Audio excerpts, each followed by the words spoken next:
What's up, Heat Nation? It is Ernest back with another Miami Heat video. I hope you guys are having an incredible day so far, have had an incredible week, but we're not here to talk about how we've been doing. You guys know what we're here to talk about, Miami Heat.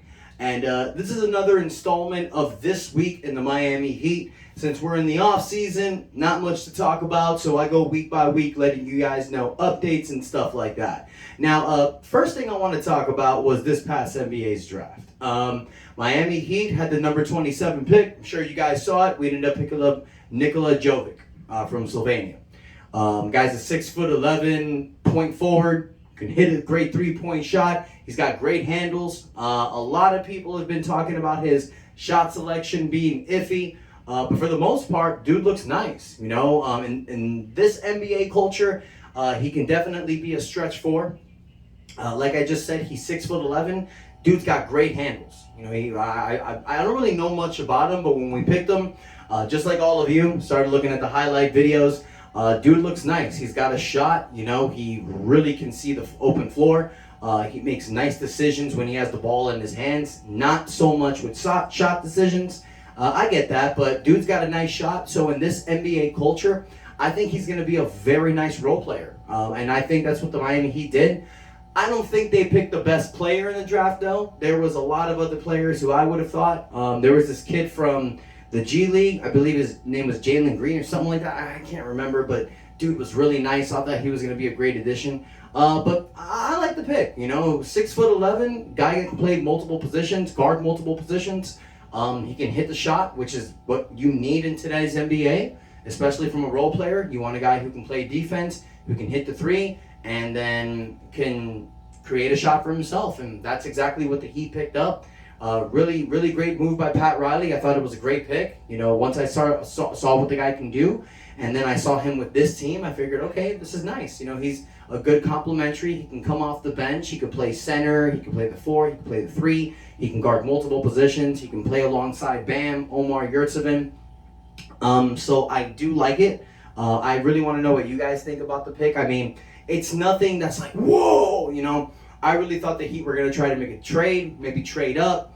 That's why I was really watching the draft. You know, it took 2.5 hours to get to the Heat pick. So it was a really long time. But I stuck it out, man. I wanted to see what we were going to do. We didn't really do much. It was nothing too exciting. We got a guy who can fill the roster. That's great. I really hope that he comes into training camp, plays big with this team. Now, another reason why I feel like we got him, and when I saw that we got him was because, okay, there was this linked rumor about P.J. Tucker with the Philadelphia 76ers. You know, back when I cut the last video, that was a linked rumor. So not such great news, because as time has been going on, it's been looking like that rumor has been turning more consistent. It looks like, from what I'm hearing, P.J. Tucker is looking to sign with the Philadelphia 76ers. Now, nothing's set in stone yet, but Philadelphia has pretty much are prepared to offer him a 3-year, $30 million contract. That would be insane for him to turn down. We talked about in the last video, P.J. Tucker, he really stepped up this offseason. He led the NBA in three-point percentages the first half of the season. So he's using this opportunity to get paid. You know, you can't blame the guy on that. You know, he used to play with James Harden, and Daryl Morey was the GM in Houston, so I know he's comfortable with them. He's got a great relationship with James. He can play alongside Joel Embiid. That's going to be a great pickup for them. Sucks for us if he leaves. I really hope Miami can convince him to stay. You know, I recently found out that the Miami do have to go into the hard cap to bring back P.J. Tucker, which I'm willing to do. I don't think it's a good idea to give a 37-year-old a 3-year contract for $10 million, especially when he kind of broke down in the playoffs, but I'm not willing to judge. At this point, with how good this Heat team did this year, we need to keep this team intact and to build off of that. I think a loss of P.J. Tucker would be reminiscent of the loss of Jay Crowder in 2020. And we all know how that went. That really bit us in the ass. You know, when we lost Jay in 2020, we lost that predominant four next to Bam. And then in the 2021 season, we struggled putting a bunch of power forwards next to Bam, not knowing what to do. You know, it was more Harkless. It was Myers Leonard, it was Trevor Ariza. There were so many players that we were putting next to Bam, and we really couldn't figure it out. and it bit us in the ass. You know, we got swept by Milwaukee. So if we lose PJ, getting this kid, Jovic, you can possibly plug him on there if he does something. Maybe it's time to move Bam to the 4 and start Yurtseven. You know, there are going to be other options out there in free agency. There are going to be players that are going to want to come to play with this dog-like mentality for the Miami Heat. I'm pretty sure there was a lot of players that saw what we did in the playoffs and say, if I play next to Jimmy and Bam, we can make some noise. So if we lose PJ, it's not at the end of the world. I'm not willing to give him a 3-year, $30 million contract. So if he can get it somewhere else, more power to you, boo-boo. Do your thing, bro. Get paid. You know, it was really great what you did for us. Nothing but respect for PJ Tucker. I'm sure you guys feel the same. But moving on, some more free agency topics that's going on. I'm sure you guys have been jumping for joy. Everybody's been so giddy. I haven't talked about it because I wanted to see how it would play out. Kyrie Irving and Kevin Durant have been linked to a lot of trade rumors. Kyrie Irving has till this Wednesday to let Brooklyn know if he's going to opt out of his deal. He just opted in a few minutes ago. It was notified on ESPN that Kyrie Irving plans to come back to the Brooklyn Nets to play for his final year. He's poised to get paid $36 million. I don't see a reason for him to not want to cash that in, especially with how the seasons have gone the last 3 years in Brooklyn. Dude wants to get paid, but also with all the drama that's been going on with Kyrie, the whole him not playing with the whole vaccination thing and being known as this player that doesn't like to play games, the storyline is written. He's going to play off his ass next year in Brooklyn because the world's pretty much going back to normal, so he's going to be able to play. You know he's not going to play an 82-game season, obviously, but he's going to play as many games as he can. He's going to show the whole world that he's a badass, and then he's going to get that contract. So the story's been written. You guys know how I feel about the NBA. Storylines are just like pro wrestling. That's the storyline. Kyrie's going to play his ass off, and he's going to get paid. Now, it's not fully guaranteed that he stays in Brooklyn. He doesn't have a trade clause. So Brooklyn can still trade him. And since he's in the final year of his contract, a lot of teams are going to want that. Now, all 30 teams can jump into that now that he's officially opted in. And then there was remnants that KD, if Kyrie left, that a possible trade package to the Miami Heat, because now John Wall is linked to get a buyout from Houston. So if John Wall gets bought out and Kyrie leaves Brooklyn, we can trade Kyle Lowry with Tyler Hero and Duncan Robinson and get Kevin Durant, and then we have Jimmy Butler, Bam Adebayo, and Kevin Durant, and then all is perfect in the Miami Heat world. Well, all this stuff looks like it's possibly not going to happen now. Because if Kyrie is opting in with Brooklyn, that means he probably patched things up with KD. Ben Simmons is going to play with them this year, so you got that big three going, even though I don't know how the hell that's going to work. But, okay, you got 2 point guards and one guy who doesn't like to shoot. But, hey, it's 3 big players. It's 3 all-star players. They're going to figure it out. You move Ben Simmons to the 3, put KD at the 4, put Kyrie at the point, or you put Ben Simmons and Kyrie in the backcourt, and you got the most dominant backcourt in the NBA. I mean, you're not going to want to leave that. I don't see a reason why Kyrie's going to leave that, unless the opportunity is amazing, and KD too. So it's looking like the Miami Heat are going to have to figure this out on their own. Not because Bradley Beal looks like he's going to go back to Washington. Things have kind of fluttered out in Utah with the whole Donovan Mitchell package.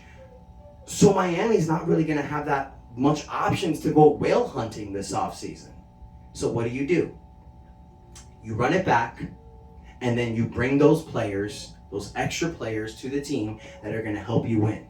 I've said it before, guys, and I've said it again. The Miami Heat went to the Eastern Conference Finals with this team, and we were beaten down. We need Kyle Lowry to get in the best shape possible. We need Tyler Hero to get his mind right. We need Bam Adebayo to work on the offensive game. We need Jimmy Buckets to just rest and heal. We need all these guys that gave us their all in the 2022 season. Caleb Martin, Gabe Vincent, Max Strus, Omar Yurtseven to do their thing. We're looking at Omar to make a big leap this year. Now with Dwayne Dedmon, we don't know what's going to happen. PJ Tucker possibly leaving. This is Omar's time to shine. You guys have been calling for Omar all year. There is no better opportunity for Omar than now. I see it can possibly happen. He went 16 games straight with a double-double. No player since Shaquille O'Neal has done that. Thank you, Emery, for the facts in the comments last video. I appreciate you with that. But maybe it's time for him to step up.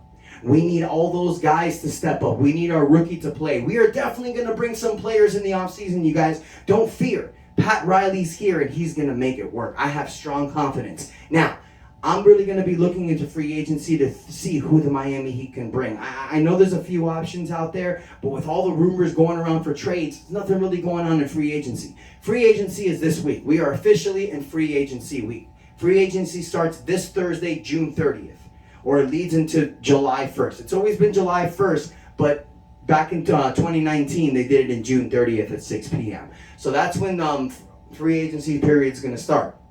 So look for Miami Heat to be a plugger, to try to find somebody who's going to fill in a spot. Remember, guys, we are going to have our full $10 million mid-level exception plus our 4.1 biannual exception. I'm repeating this because this is money that you can lure a player to come in to help. We are going to have players out there that are going to fill some roles. I can see it happen. And guys, don't forget, John Wall is a possibility as well. If Houston buys him out, we can bring John Wall here. And I understand that bringing John Wall is just bringing another point guard. But you don't know what's going to happen with Victor Oladipo. And if you bring in the John Wall, you can possibly make a trade for a Duncan Robinson with a Gabe Vincent, getting another potential power forward to play next to Bam, or even a center.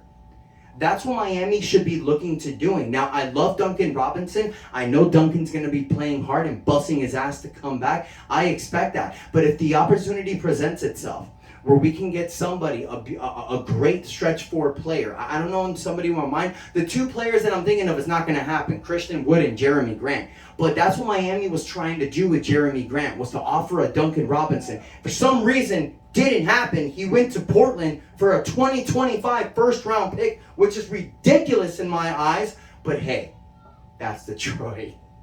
That's Detroit.